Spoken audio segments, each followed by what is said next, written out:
Now we do have one more issue to deal with, and if we preview our animation, you can kind of see that the ball should be looking like it's rolling as it moves towards the hole. Now we can actually achieve that pretty easily just by adding some rotation to the dots that are hanging out on the ball. This isn't too hard because we already have a motion tween set up for it, and we don't have any rotation properties set for any of our other objects. But we can always go in and edit any motion tween that we've got set up in the timeline.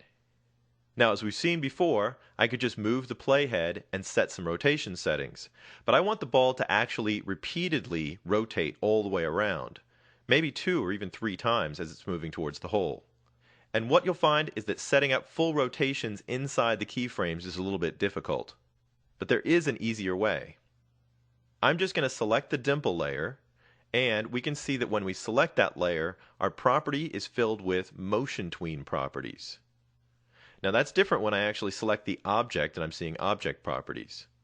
One of the things we can do with motion tween properties, you can see we have a special rotate section.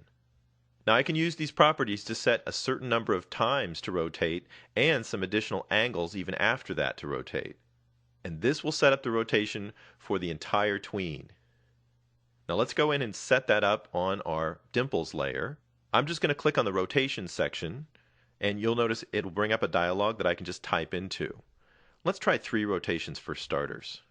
Now that's pretty easy because that just adds a 3 times rotation to the whole movement of the ball. So let's move our playhead around and we'll see what happens. You can see that the dimples are now rotating as the ball moves. Now I'm simply looking at the amount of rotation that I'm getting and seeing if it looks like the ball is sliding or if it's actually rolling. It looks to me like 3 times is pretty good, but you can always adjust the value up or down and even give it a little bit more angle rotation if you need to. Let me back this up and take a look at how it plays. I'm just going to hit the rewind and go over here to control and hit play. Now it actually looks like the ball's moving and rolling as it rolls towards the hole and drops in. Now obviously that rotation property is going to work on any motion tween that you've got. Now, while we're still here, let's take a look at another way to preview your movie. The play command's okay, but it simply just plays everything right where it's sitting right now.